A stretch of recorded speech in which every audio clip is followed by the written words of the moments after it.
नमस्कार दोस्तों, स्वागत है आपका इस डिजिटल प्लेटफॉर्म परीक्षावाणी चैनल में। आइए, जैसा कि अभी तक आप लोगों को संज्ञा पढ़ाया गया, व्याकरण में पहला पार्ट ख़त्म हो चुका है। संज्ञा हम पढ़े, इसके बाद कुछ दूसरा वीडियो में हमने पढ़ाया कि भाववाचक संज्ञाओं का निर्माण कैसे किया जाता है। इसके बाद उसकी प्रश्नोत्तरी हो गई। जैसे कि हमने बताया था कि एक एक टॉपिक हम लोग ख़त्म करेंगे और उसके बाद लास्ट में कुछ हम महत्वपूर्ण प्रश्नों के प्रश्नोत्तरी करेंगे। तो संज्ञा का हमने ख़त्म कर लिया टॉपिक, उस पर प्रश्नोत्तरी भी हो गई। उसके बाद हमने बताया था कि सबसे पहले हमने पढ़ाया था विकारी शब्द।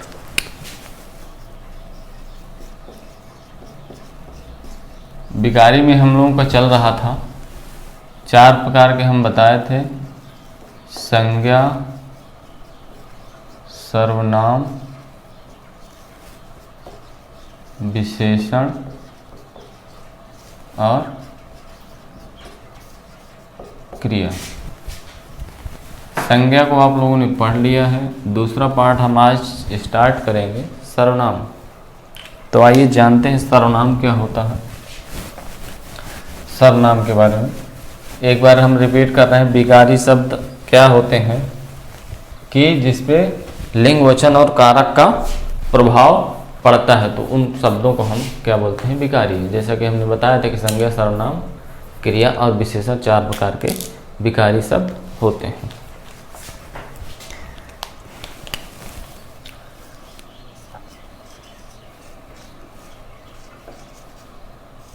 सर्वनाम दोस्तों, इसके पहले हमने बताया है कि ग्रामर में, हिंदी व्याकरण में आपको कोई चीज़ रटना नहीं है, इसको हम लोग समझना है।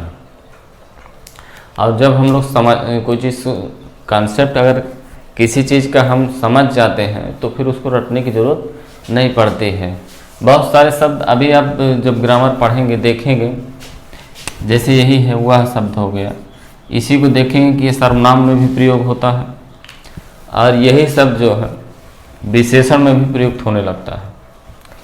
तो कुछ लोग होते हैं कि रट लिए कि वह जो है सर्वनाम में आता है, इसके बाद जब वो कोई क्वेश्चन आ जाता है, अगर उस पर विशेषण है तो फिर वो गलत कर देते हैं। तो इसीलिए हम कह रहे हैं कि आपको कोई चीज़ को रटना नहीं है, आप रटिए नहीं, आप कॉन्सेप्ट समझिए खाली। इसके बाद जो कुछ चीज़ें रटने वाले रहेंगे वो चीज़ हम बताएंगे। तो देखिए सर्वनाम क्या होता है। जैसा कि इसके शब्द से ही पता चलता है कि सर्व का मतलब होता है सब या सभी, और नाम का मतलब तो आप लोग जानते हैं, नाम का मतलब किसी का नाम। शब्द से ही सर्व और नाम, यानी अगर हम इसका देखें तो क्या हो जाएगा? सभी का नाम।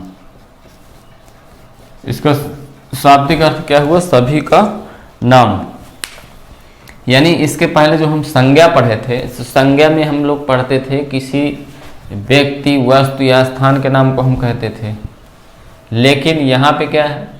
सभी का नाम, यानी सर्वनाम जिसको हम बोलते हैं।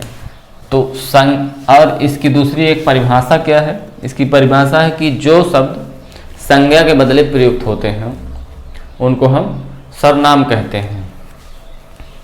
जैसे मान लीजिए हम कहते हैं राम, तो ये हो गई संज्ञा, ठीक। श्याम हम कह दिए, ये हो गई संज्ञा। पुस्तक हमने कह दिया, तो ये क्या हो गई? संज्ञा हो गई। लेकिन संज्ञा के बदले ही जो शब्द प्रयुक्त होते हैं उसको हम लोग सर्वनाम कहते हैं। पहली बात तो ये हुई। दूसरी बात क्या है कि सर्वनाम शब्द का अर्थ है सभी का नाम, यानी संज्ञा में जितने भी आते हैं उन सभी का नाम, यानी इन सभी का नाम एक हो सकता है। जैसे हम कह दें वह, तो वह राम के लिए भी प्रयोग हो सकता है, श्याम के लिए भी हो सकता है, पुस्तक के लिए हो सकता है, यानी इन सभी के लिए हो सकता है। इसीलिए इसका क्या है? सर्वनाम, इसको हम लोग बोलते हैं।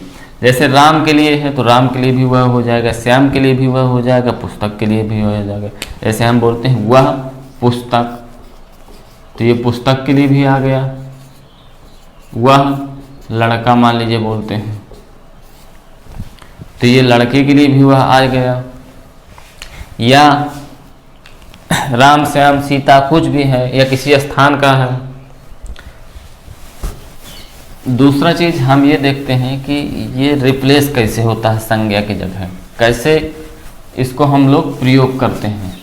जैसे कोई विद्यार्थी है, मान लीजिए राम है, राम के बारे में हम लोग जानते हैं कि राम के विद्यालय का ये नाम है, राम कक्षा 10 में पढ़ता है। तो हम क्या लिखेंगे राम के बारे में? हमको अगर लिखना होगा तो हम बोलेंगे राम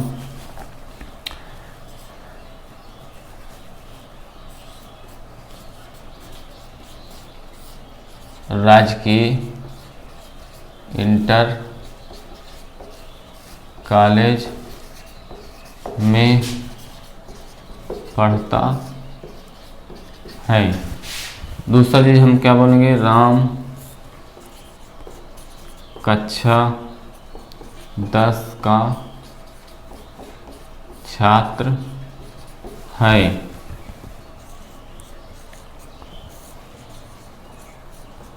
राम के पिता जी किसान हैं।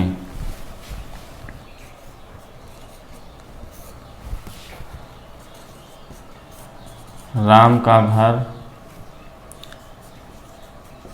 प्रयागराज में है। तो देखिए राम राम राम राम शब्द का बार बार क्या हो रहा है? प्रयोग हो रहा है। इस चीज को हम इसी, ये क्या है? संज्ञा है। इसी के बदले क्या आएगा? सर्वनाम आएगा। तो यहाँ हमने क्या किया? राम राजकीय इंटर कॉलेज में पढ़ता है, ठीक। इसके बाद जब हम दोबारा उसका प्रयोग करते हैं तो हम ये राम न प्रयोग करके क्या बोलेंगे? वह कक्षा 10 का छात्र है। यहाँ क्या कर देंगे?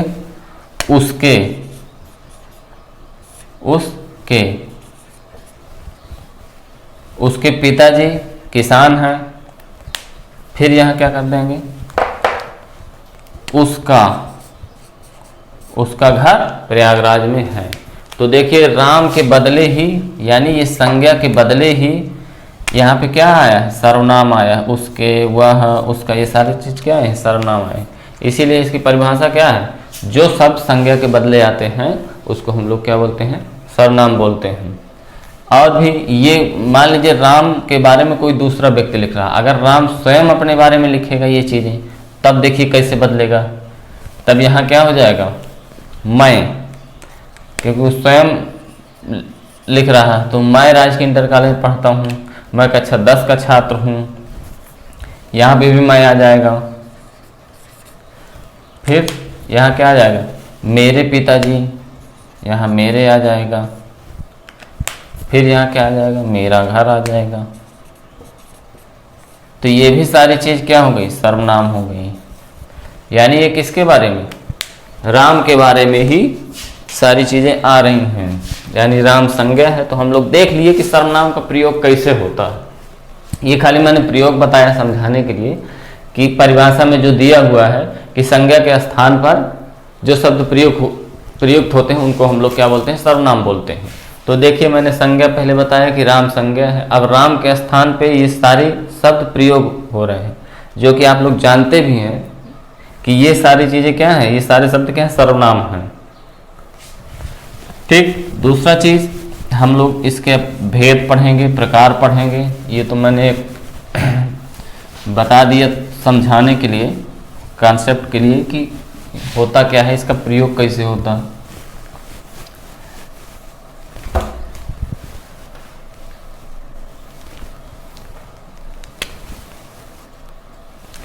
देखिए सर्वनाम हम लोग इसकी संख्या देखते हैं।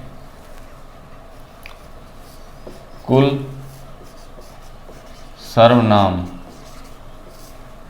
सर्वनाम होते हैं 11 दोस्तों। और सर्वनाम के भेद कितने होते हैं? भेद होते हैं 6। देखिए ये क्वेश्चन में पूछता है, खासकर टीजी टीपीजी वगैरह में इसकी संख्या पूछ लेता है।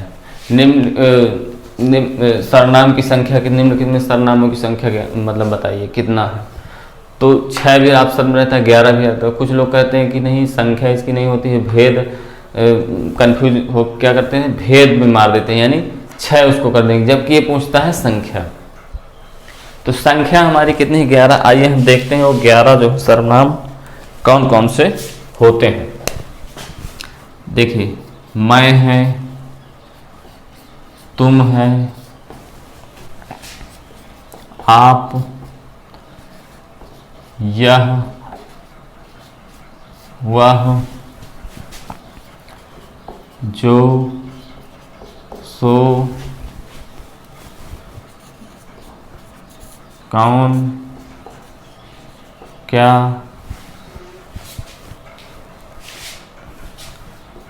इसके बाद है कोई और कुछ। यानी कितने हो गए, 1 2 3 4 5 6 7 8 9 10 11। ये हमारे मूल सर्वनाम हैं। कितने मूल सर्वनाम हो गए, 11। इनकी संख्या कितनी है, 11। ये पूछता है क्वेश्चन, इसलिए मैंने बता दिया। अच्छा, दूसरी चीज, जैसे आप लोग सुनते हो कि हम हो गया, तो कैसा, ये हम नहीं है। मुझे, क्या ये सर्वनाम नहीं है, ये भी सर्वनाम है। लेकिन मूल सर्वनाम जो हिंदी में माने जाते हैं वो इतने माने जाते हैं, 11। फिर इन्हीं का रूप बन जाता है। जैसे मैं है, तो मैं का हम बन गया, यानी बहुवचन में बन गया। लिंग आपको पता ही है, वो वचन पता है कि वचन और लिंग जो है हिंदी में 2 ही चलते हैं, 2 वचन और 2 लिंग चलते हैं। तो मैं एक वचन हुआ, उसका हम बन गया, इसी का रूपांतरण हो गया। इसका रूप हम लोग वचन चेंज हो जाएगा। तो ऐसे ही तुम है, तुम दोनों हो जाएगा, तुम सब हो जाएगा। आप है, यह है, तो यह का ये भी बन जाता है, ये वह का वे भी बन जाता है। यानी अब ये क्या हो गया, एक वचन से हम लोग क्या बना रही है, बहुवचन हो गई। हैं उसी के रूप, लेकिन मूल रूप से 11 होते हैं। तो इस चीज को हम लोग भी देखेंगे आगे। दूसरा चीज, अब भेद पे हम लोग चर्चा कर लेते हैं।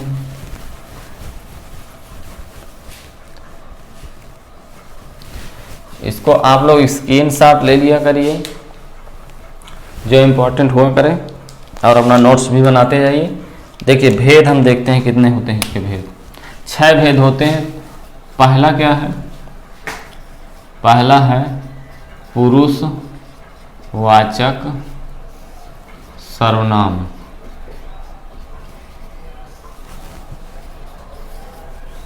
दूसरा है निश्चयवाचक।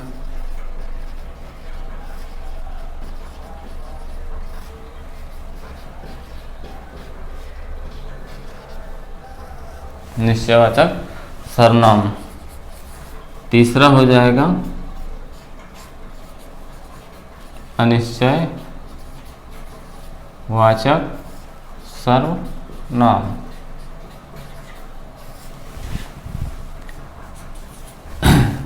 चौथा हो जाएगा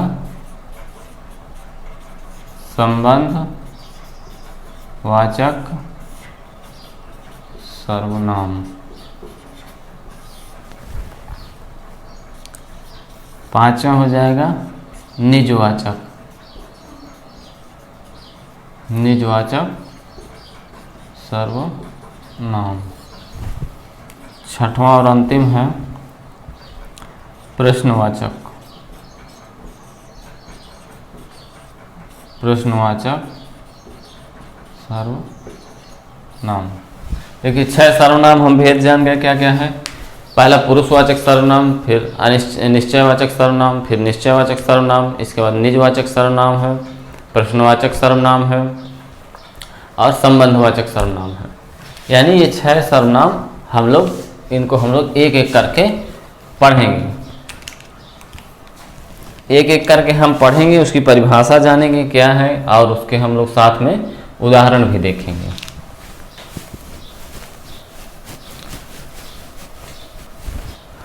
तो आइए हम पहला सर्वनाम लेते हैं, जिसका नाम क्या है, पुरुषवाचक सर्वनाम।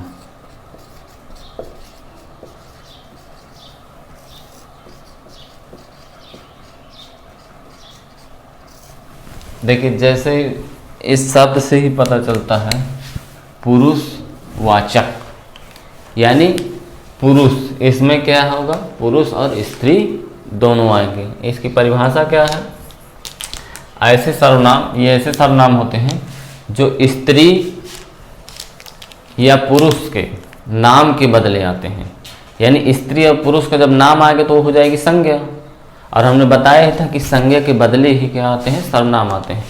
जैसे ये राम का मैंने उदाहरण दिया था, तो हम बोले इसका परिभाषा क्या है कि ऐसे सर्वनाम जो क्या करते हैं, स्त्री या पुरुषों के नाम के बदले आते हैं। जैसे स्त्री का नाम मान लीजिए सीता हो गया, पुरुष का नाम मान लीजिए राम हो गया, ठीक। अभी तो ये संज्ञा है, लेकिन इनके बदले में, जैसे मैंने राम का उदाहरण दिया था, तो जब इनके बदले में जो शब्द आएगा वो क्या कहलाएगा, पुरुषवाचक सर्वनाम कहलाएगा।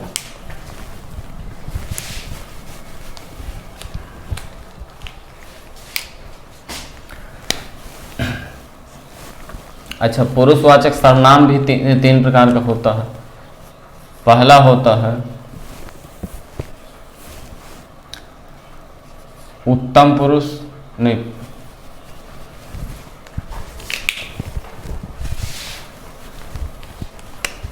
हाँ, पहला होता है उत्तम पुरुष, दूसरा होता है मध्यम पुरुष, तीसरा होता है अन्य पुरुष। देखिए, एक चीज़ मैं और आपको बताना चाहूँगा कि जब आप ग्रामर पढ़ते हैं तो ग्रामर ऐसा सब्जेक्ट है कि जैसे आप लोगों ने संस्कृत ग्रामर भी मान लीजिए पढ़े होंगे, ना पढ़े होंगे तो इंग्लिश अंग्रेजी ग्रामर भी पढ़े होंगे, ठीक। ग्रामर, जितना भी ग्रामर है किसी भी लैंग्वेज का, किसी भी भाषा का, सारे ग्रामरों का जो क्या कहते हैं नियम है, नियम सब बराबर ही रहते हैं। ऐसा नहीं कि उसमें संज्ञा बदल जाएगा, इसमें क्रिया बदल जाएगी, कुछ भेद में अंतर हो जाता है। इंग्लिश में आप पढ़ेंगे, मान लीजिए लिंग उसमें बदल जाएगा। जैसे संस्कृत में हम देखते हैं कि 3 लिंग 3 वचन चलता है, और हिंदी में 2 लिंग और 2 वचन ही चलता है। बाकी उसका भाव, उसके कॉन्सेप्ट सभी वही रहेंगे, खाली भेद बदलता है, बाकी नियम उसके नहीं बदल जाते हैं। तो मेरा कहने का मतलब ये है कि जब जैसे आप हिंदी ग्रामर पढ़ रहे हैं, अगर इंग्लिश ग्रामर पढ़े हुए हैं तो थोड़ा सा जो टॉपिक यहाँ पढ़ाया जा रहा है, जैसे सर्वनाम पढ़ाया जा रहा है तो उसमें प्रोनाउन होता है, तो प्रोनाउन जब आप पढ़ते होंगे तो उससे थोड़ा सा इसमें कंपैरिजन करिए, क्योंकि उसमें भी ये चीज़ें रहती हैं, कुछ बदली हुई हैं, कुछ भेद में अंतर हुआ। तो जब आप तुलना करके तुलनात्मक तरीके से पढ़ते हैं तो आपको बहुत अच्छा समझ में आएगा, क्योंकि कॉन्सेप्ट उसमें भी वही है और इसमें भी यही है। तो इसमें ऐसा नहीं कि ये नया चीज़ है, हिंदी ग्रामर अलग है, इंग्लिश ग्रामर अलग है।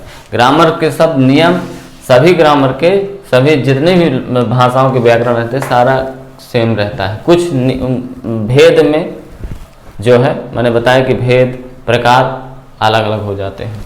तो थोड़ा सा तुलनात्मक तरीके से पढ़िएगा तो आपको बहुत अच्छा समझ में आएगा। ये मेरा अनुभव है, मैं बता रहा हूँ। तो देखिए, उत्तम पुरुष हो गया, मध्यम पुरुष हो गया, अन्य पुरुष हो गया। उत्तम पुरुष में एक नाम आप सुने होंगे, वक्ता और श्रोता, ठीक। तो वक्ता हम यहाँ लेते हैं, वक्ता का मतलब जो बोलने वाला है, और श्रोता का मतलब जो सुनने वाला है। जैसे अभी यहाँ पे वक्ता मैं हुआ, मैं बोल रहा हूँ तो मैं वक्ता हो गया, आप सुन रहे हैं तो आप क्या हो जाएंगे, श्रोता हो जाएंगे। तो यहाँ पे उत्तम पुरुष में आएगा वक्ता, ठीक। तो वक्ता में कौन होगा, जैसे मैं बोल रहा हूँ तो मैं अपने लिए क्या बोलूँगा, मैं बोलूँगा, ठीक।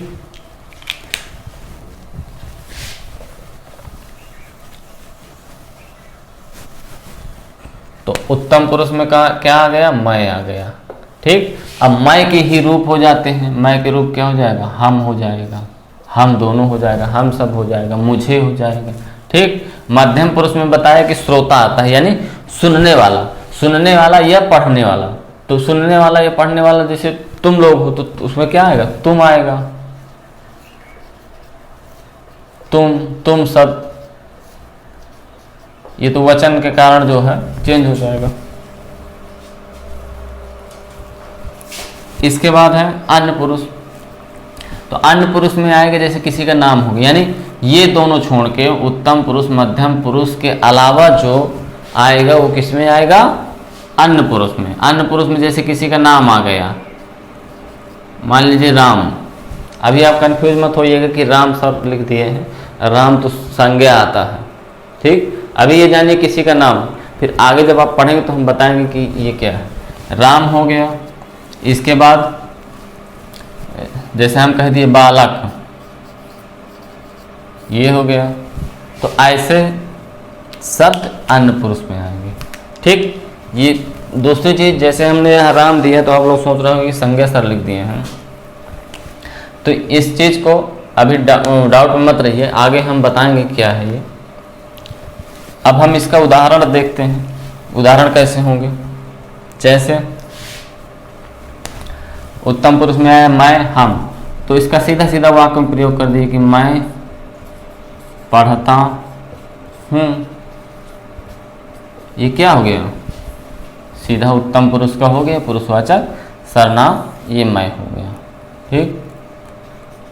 इसके बाद तुम का है तो सीधे इसका प्रयोग हो जाएगा कि तुम जाते हो, तुम जाते हो, तो ये इसका प्रयोग हो गया।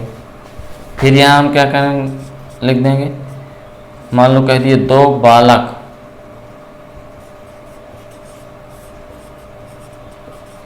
पढ़ते हैं, ठीक, दो बालक पढ़ते हैं। तो ये क्या हो जाएगा? दो बालक के लिए कह रहा है, यानी बालक किस में आएगा? अन्य पुरुष में आएगा।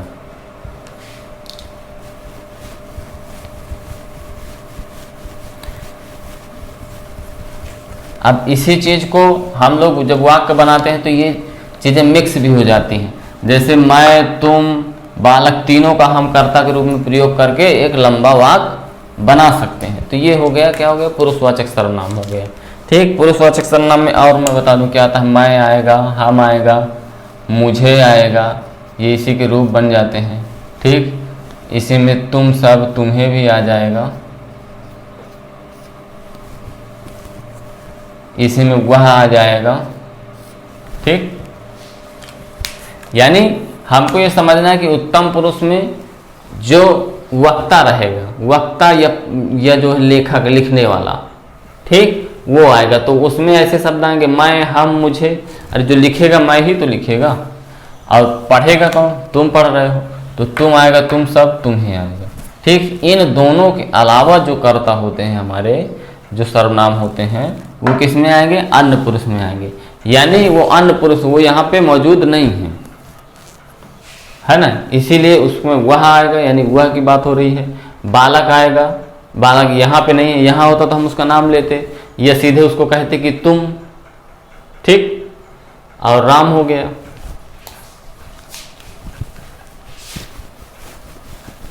दूसरा हम देखते हैं, दूसरा सर्वनाम। अभी हम सर्वनाम पढ़ा रहे हैं, फिर कुछ सर्वनाम ऐसे हैं कि जो विशेषण में भी आ जाएगा, कुछ ऐसे हैं कि शब्द हम देखेंगे कि वो भाव उसका हमको समझना है कि जो शब्द प्रयोग किया जा रहा है उसका भाव क्या है।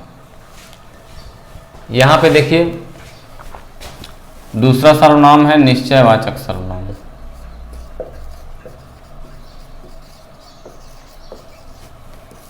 निश्चयवाचक सर्वनाम।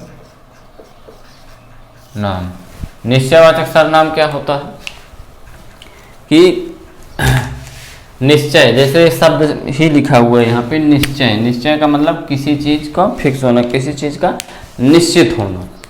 तो इसकी परिभाषा क्या है?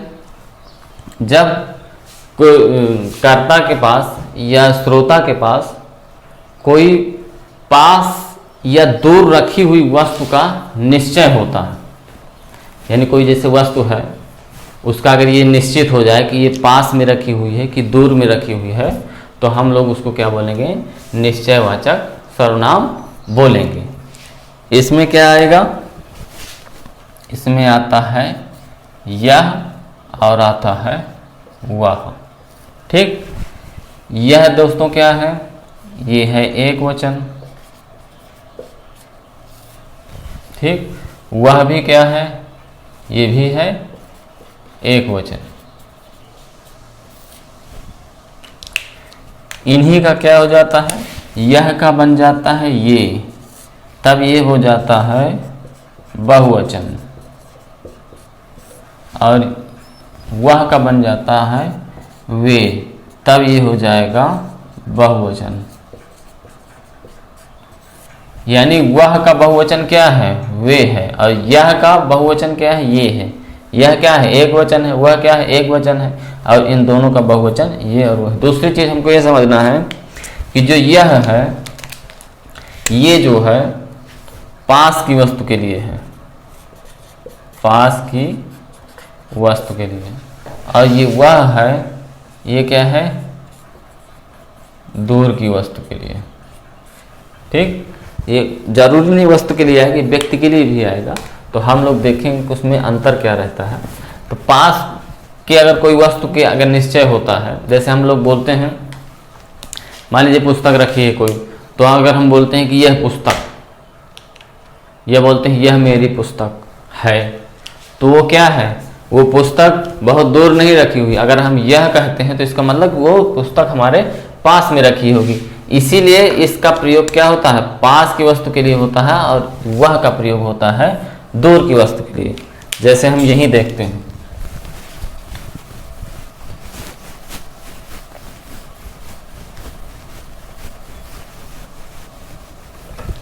मान लीजिए पुस्तक, अगर हम बोलते हैं कि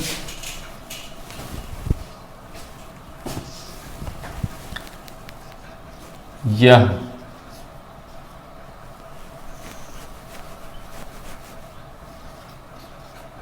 मेरी पुस्तक है, ये अगर हम बोल दिए तो यह और ये का डिफरेंस तो आप लोग समझ गए होंगे कि यह आएगा एक वचन का के लिए, और ये आएगा बहुवचन के लिए। यानी कि अब हम लोग वाक्य जब बनाते हैं तो ये देखते हैं कि पुस्तक हमारा क्या है, एक वचन है, तो इसीलिए यह क्या आया है, एक वचन आया है। ये इसी को हम बहुवचन अगर प्रयोग करेंगे तो हम क्या बोलेंगे, यह मेरी पुस्तकें हैं, यह मेरी पुस्तकें हैं। यानी क्या हो जाएगा, यह मेरी पुस्तक है, ये एक वचन का प्रयोग है, और ये मेरी पुस्तकें हैं, ये क्या हुआ, बहुवचन का प्रयोग हो गया। ऐसे ही तब ये क्या हो गया, पास के लिए, ये पास के लिए। यानी अगर हम ये बोलते हैं कि यह मेरी पुस्तक है, तो ये मेरी पुस्तक का मतलब क्या है कि वो पुस्तक हमारे पास में, बहुत दूर नहीं, हमारे पास में ही रखी होगी, तभी तो हम बोलते हैं कि यह मेरी पुस्तक है। अब मेरी पुस्तक पता चला इलाहाबाद में रखी हुई है और हम कानपुर में हैं, तो हम इलाहाबाद में जो रखी पुस्तक उसको हम कैसे कहेंगे कि यह मेरी पुस्तक है, हम उसको क्या बोलेंगे, वह मेरी पुस्तक है। यानी अब ये क्या है, दूर का भाव देने लगा, वह मेरी पुस्तक है। पहले भी बताया कि वह किसके लिए होगा, दूर वस्तु के लिए। अब इसी का क्या हो जाएगा, बहुवचन।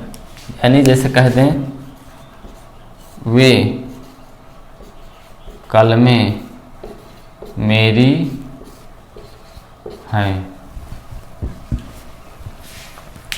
तो वे कलमें मेरी हैं। यानी ये अब यहाँ पे क्या हो जा रहा है कि ये बहुवचन के कारण वे लग जा रहा है, और दूसरी चीज दूर है, कलम यहाँ पे नहीं है। अगर हम इसी को यहाँ यह भी कर सकते हैं, बोल दिए यह कलम मेरी है, यह कलम मेरी है, तब क्या हो जाएगा, तब ये कलम का मतलब कि ये पास में रखी होगी, तभी हम यह का प्रयोग कर रहे हैं। तो आप लोगों ने देखा दो सर्वनाम, पुरुषवाचक और निश्चयवाचक सर्वनाम। एक बार और हम समझा दे रहे हैं। पुरुषवाचक सर्वनाम क्या होगा, ऐसे शब्द आएंगे जो स्त्री या पुरुष के नामों के बदले प्रयोग किए जाते हैं। स्त्री या पुरुष के नामों के बदले, जैसे स्त्री का नाम मान लीजिए सीता हो गया, रामा हो गया, राधा हो गया, ठीक, पूजा हो गया, तो ये क्या है, स्त्रियों के नाम हो गए। अब इनके बदले जो शब्द आते हैं उसको हम लोग क्या बोलेंगे, पुरुषवाचक सर्वनाम। पुरुषवाचक सर्वनाम हमने बताया कि 3 प्रकार के होते हैं, उत्तम पुरुष, मध्यम पुरुष और अन्य पुरुष। उत्तम पुरुष में कौन आएगा? वक्ता आएगा यानी बोलने वाला। मध्यम पुरुष में कौन आएगा? श्रोता यानी सुनने वाला।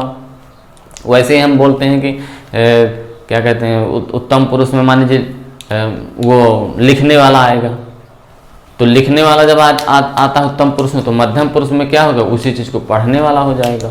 और इन दोनों के अलावा जो आएगा वो किस में आएगा? अन्य पुरुष में आएगा। तो उत्तम पुरुष में हमने देखा कि मैं आता है और मैं के ही रूप बन जाते हैं, मुझे, हम, है ना, एक वचन हो गया। फिर किसी मुझे में कारक लग गया, मुझको, उसमें भी कारक लग गया तो मुझको बन गया, वो हो गया।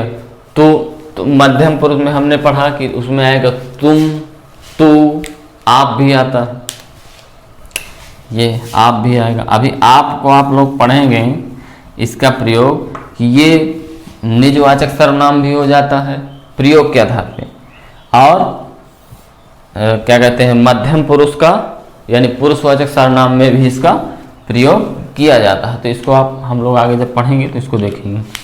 फिर अन्य पुरुष में आप लोगों ने देखा, जैसे हम बोलते हैं वह, यानी वह अगर हम बोल दिए तो इसका मतलब कि वो यहाँ पे नहीं है, वह लड़का ही कह दिए तो इसका मतलब वो हमारे पास नहीं है, वो कहीं दूर है। अन्य पुरुष में हमने बताया ना कि वक्ता और श्रोता के अलावा जो आएंगे वो अन्य पुरुष में आएंगे। तो वह और किसी का नाम हो गया, जैसे राम हो गया, या हम कह दें लड़का कह दें, बालक कह दें, बालिका कह दें, वो सारा चीज़ किस में आ जाएगा? अन्य पुरुष में आएगा। फिर हमने देखा निश्चयवाचक सर्वनाम। तो निश्चयवाचक सर्वनाम से जैसे पता चलता है, निश्चय का मतलब निश्चित होना, यानी जो वक्ता या श्रोता के पास जो जिस शब्द से, जिस सर्वनाम से हमको ये पता चल जाए कि वह वस्तु पास रखी है या दूर है, तो उसको हम लोग क्या बोलेंगे? निश्चयवाचक सर्वनाम बोलेंगे। उसमें दो शब्द हमने बताया कि यह है, यह हो गया, और वह हो गया। यह किसके लिए होगा? पास की वस्तु के लिए होगा। वह किसके लिए होगा? दूर की वस्तु के लिए होगा। ठीक। दूसरा चीज हमने बताया, यह क्या है? एक वचन है। वह क्या है? एक वचन है। यह का ये हो जाता है तो ये क्या हो गया? बहुवचन हो गया। वह का वे बन जाता है तो उसको हम लोग क्या बोलते हैं? बहुवचन, यानी वह का वे बनेगा जो कि बहुवचन है। ये दूर वस्तु के लिए। फिर हमने यहाँ पे उदाहरण भी देखा, यह मेरी पुस्तक है, यानी जो पुस्तक है ना, तो यह मेरी पुस्तक है, यानी जो पास में रखी होगी तभी हम उसको क्या बोलते हैं? यह मेरी पुस्तक है। फिर एक से अधिक अगर पुस्तकें हैं तो हम लोग बोलते हैं ये मेरी पुस्तकें हैं। फिर दूर के लिए वह मेरी पुस्तक है, यानी वो पुस्तक हमारे पास नहीं है, दूर रखी हुई है। वे कलम मेरी, यह कलम मेरी है। इतना आज हम लोगों ने देखा। 6 सर्वनाम हमने, इसके पहले हम लोगों ने क्या पढ़ा? सर्वनाम की संख्या देखा। दोस्तों ये जरूर जो हमने बताया संख्या, इसका आपको पता होना चाहिए कि कुल संख्या सर्वनामों के मूल सर्वनाम जो होते हैं वो 11 होते हैं, पूछता है एग्जाम में, और भेद 6 हैं। तो ये कन्फ्यूज मत हो जाइएगा कि भेद वो जो संख्या है वही भेद है, क्योंकि बहुत सारे एग्जामों में पूछता है 6 भी दे देता है, 11 भी दे देता है, तो फिर लोग कन्फ्यूज होके, क्योंकि और चीज़ आप पढ़ेंगे, संज्ञा आप पढ़ते हैं तो संज्ञा में हमने नहीं संख्या नहीं बताई कि कितनी संख्या होती है। सर्वनाम ऐसा है, इसमें क्या है? संख्या होती है कि 11 ही सर्वनाम होते हैं, तो इसमें कंफ्यूज बिल्कुल नहीं होना है। दूसरी चीज़, हम लोग अभी 4 सर्वनाम बचे हैं, जो अगले वीडियो में हम उन 4 सर्वनामों की चर्चा करेंगे। 4 सर्वनामों के बाद कुछ सर्वनाम ऐसे हैं जिसका 2 या 3 सर्वनाम में उसका प्रयोग हो जाता है, जैसे मैंने बताया, आप का बताया, वह का बताया। तो उस चीज़ को हम लोग जब सारे सर्वनाम पढ़ लेंगे तो उस चीज़ को भी हम लोग देखेंगे, प्रश्नोत्तरी इसके बाद देखेंगे। और आज के लिए बस इतना ही। अगर मेरा वीडियो पसंद आया है तो ज़रूर आप लोग लाइक करें, शेयर करें, कमेंट करें। मेरा उद्देश्य, हम लोगों का, हमारे चैनल का उद्देश्य ये है कि ये वीडियो ज़्यादा से ज़्यादा लोगों तक पहुँचे। बहुत सारे लोग हैं, विद्यार्थी ऐसे हैं जो शहरों में नहीं जा सकते हैं, बड़े बड़े शहरों में जहाँ पे ऑफलाइन क्लास चलती है वहाँ पे नहीं पहुँच सकते हैं। तो ये वीडियो उन लोगों तक भी पहुँचे जो शहर में भी हैं और जो ग्रामीण परिवेश में, ग्रामीण एरिया में भी पढ़ते हैं, आर्थिक रूप से संपन्न नहीं, उतना नहीं ऑफलाइन क्लास कर सकते हैं, उनके पास भी पहुँचे। और अपना सुझाव भी दीजिए, कोई अगर कमियां हैं हम लोगों के चैनल में किसी भी विषय में कोई ज़रूरी नहीं हिंदी में, आपको पॉलिटी भी चलता है, उसमें इकोनॉमिक्स भी चलता है, रीजनिंग भी चलता है, किसी भी, तो उस चीज़ को हम लोग समझें कि नहीं ये चीज़ समस्या, तो सुझाव अगर आप देंगे आप लोग, तो हम लोग उसको कमी को दूर करेंगे।